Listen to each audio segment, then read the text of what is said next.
శ్రీమాత్రే నమ. జయ గురు దత్తాత్రేయ నమ.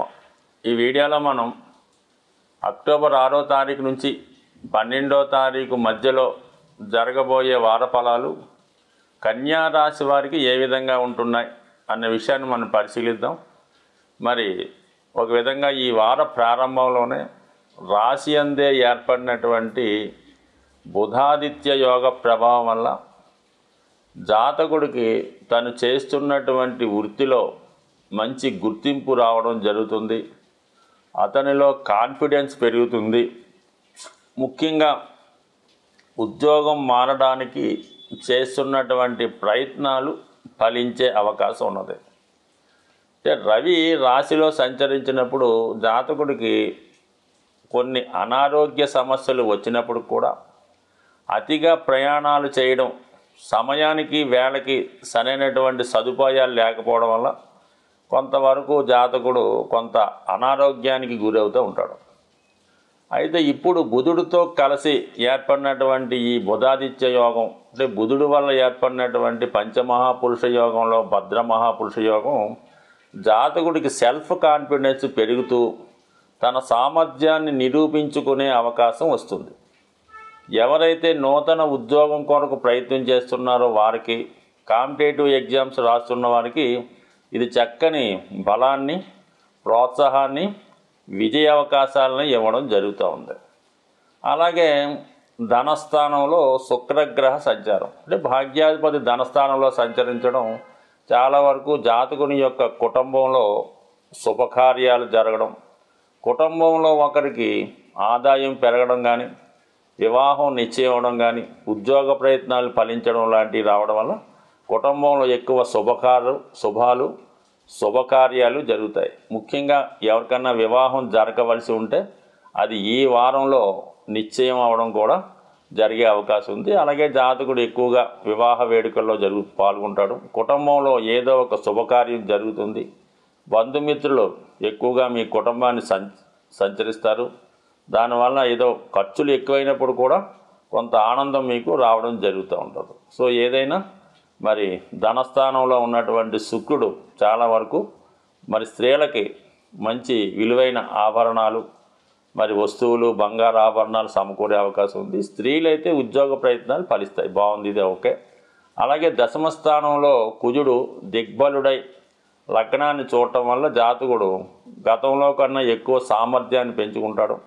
ఇది క్రీడా రంగంలో వారికి కానీ, పోలీస్ డిపార్ట్మెంట్ లాంటి వృత్తుల్లో ప్రవేశిద్దామనుకున్న వారికి మంచి ప్రోత్సాహాన్ని, ధైర్యాన్ని, ఫిజికల్ ఫిట్నెస్ని కూడా జాతకుడు పొందడం జరుగుతూ ఉంటుంది. సో ఏదైనా మరి అష్టమ ఆదిగా ఉన్నటువంటి కుజుడు దశమస్థాన సంచారం జాతకుడు ఏదో ఉద్యోగ మార్పుకి ప్రయత్నం చేస్తే చాలా వరకు జరిగే అవకాశం ఉంది. అది గతంలో కన్నా బెటర్గానే ఉండే అవకాశం ఉంది. అయితే ఇప్పుడు శని భగవానుడు 6వ స్థానంలో వక్రగమనం పొందడం వలన జాతకుడు గతంలో ఏదైనా ప్రయత్నం చేసి విడిచిపెట్టుంటే దాంట్లో తిరిగి ప్రవేశించవచ్చు. పోగొట్టుకున్నది ఏదైనా తిరిగి పొందే అవకాశం ఉంటుంది. అయితే ఇప్పుడు ఎక్కువ కష్టపడవలసి ఉంటుంది. గతంలో కన్నా ఎక్కువ కష్టపడటం వల్ల జాతకుడు కొంతవరకు ఓర్పుని, సహనాన్ని కోల్పోయినప్పుడు కూడా దీని ఫలితం రాను రాను ముందు రోజుల్లో పొందే అవకాశం ఉంటుంది. సో ఏదైనా గ్రహాల స్థితి పరిశీలించినప్పుడు రవి, బుధ, శుక్ర గ్రహాలు అనుకూలంగా ఉన్నాయి. శని భగవానుడు గత కొంతకాలంగా అనుకూలంగా ఉండడం జరుగుతుంది. మరి కుజ భగవానుడు కూడా దశమంలో దిగ్బలుడై మంచి స్థాయిలో ఉన్నాడు.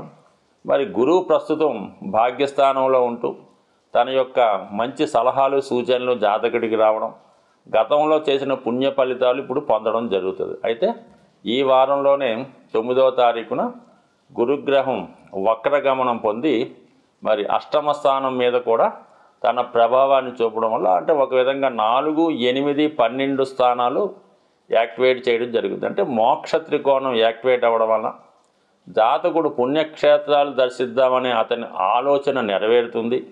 సో ఏదైనా ఒక ప్రశాంతమైనటువంటి ప్రదేశంలో, ఒక ఆశ్రమంలో కానీ, దైవ సన్నిధిలో కానీ గడుపుదాం అనుకున్న వారికి ఈ సమయం చాలా అనుకూలించే అవకాశం ఉంది. అంటే అటు ధర్మ త్రికోణం ఏర్పడడం వల్ల జాతకుల్లో దైవభక్తి పెరుగుతుంది, పుణ్య కార్యక్రమాలందు ఆసక్తి పెరుగుతుంది.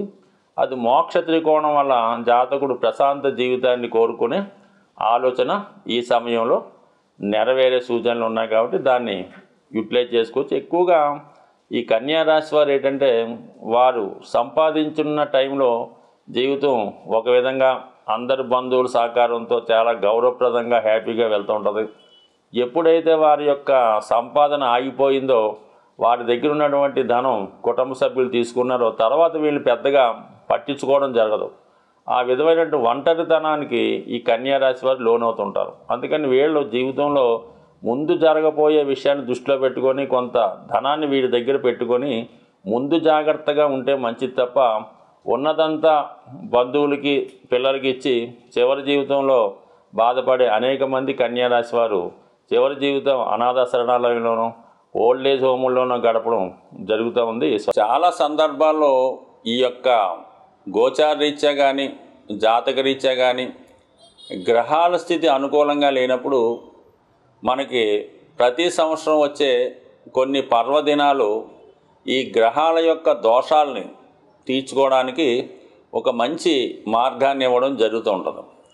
సో ముఖ్యంగా ఎవరైతే ఎక్కువ కష్టాలు అనుభవిస్తున్నారో ఇంకా మా వల్ల ఏమీ చేయలేకపోతున్నాం అనుకున్న వాళ్ళకి సర్వసాధారణంగా అందరూ పాటిస్తున్నది ఏంటంటే మరి ఈ కార్తీక మాసంలో చాలా వరకు ఈ దసరా ప్రారంభంలో కానీ విజయదశమి రోజున కానీ స్వామి అయ్యప్ప మాల ధరించి మాలధారణ చేస్తూ దాని తర్వాత వాళ్ళ యొక్క జీవితాన్ని సంపూర్ణంగా మార్చడం అన్నది చాలామంది చూస్తుంటాం. అంటే ముఖ్యంగా ఈ ఆశ్వీజ మాసం రాబోయే కార్తీక మాసం జాతకుల యొక్క దోషాల్ని పాపాలని కడుక్కునే విధంగా సహకరిస్తూ ఉంటాయి.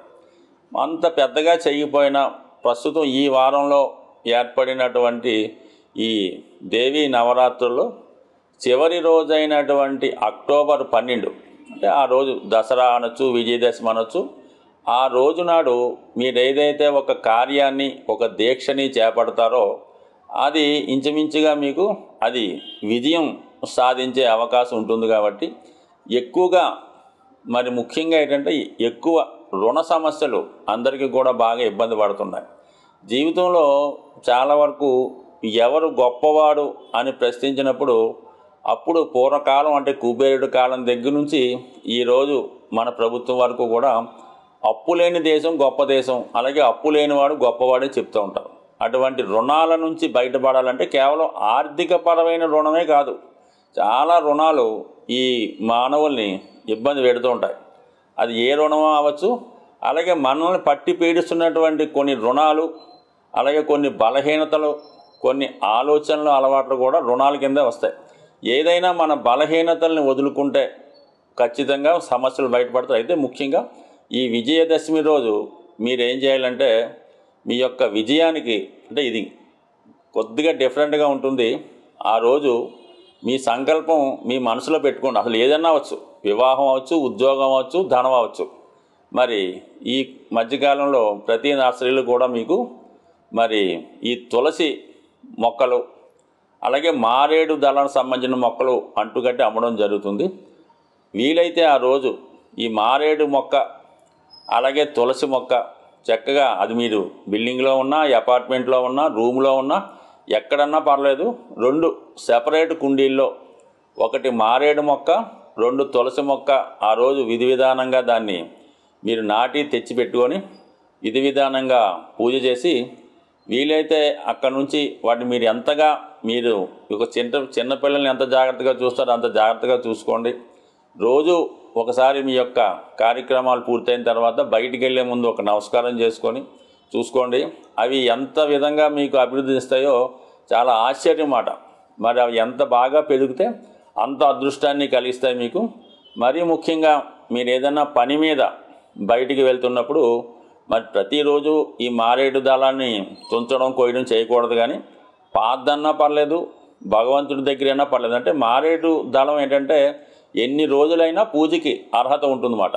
అటువంటి మారేడు దళాన్ని మీరు మీ పాకెట్లో కానీ పర్సులో కానీ పెట్టుకొని మీ కార్య నిమిత్తం వెళ్ళినప్పుడు 100కి 100 ఆ సక్సెస్ అన్నది రావడం అన్నది కొన్ని సార్లు చాలామంది విషయంలో రుజువైంది. కాబట్టి నమ్మకంతో ఈ చిన్న కార్యక్రమం మీరు అది వృక్షం నాటినట్టు ఉంటుంది, ప్రకృతిని పూజించినట్టు ఉంటుంది, మీ ఆర్థిక సమస్యలు కూడా బయటపడతాయి. అంటే కుటుంబంలో అందరూ చేయక్కలేదు, ఆ కుటుంబంలో ఉన్నటువంటి అన్ని సమస్యలకి కుటుంబంలో ఎవరో ఒకరు దాన్ని జాగ్రత్తగా పెంచుకుంటే చాలా వరకు మీ యొక్క ఆర్థిక సమస్యలు నెరవేరుతాయి. మరి ఆ మధ్యకాలంలో మన హైదరాబాద్ సిటీలో కూడా ఈ మారేడు మొక్కలు, తులసి మొక్కలు కూడా విరివిగా గవర్నమెంట్ వారే పంచడం జరిగింది. దాన్ని బట్టి ఆలోచించుకోండి వాటి యొక్క ప్రత్యేకత ఏంటో. స్వస్తి.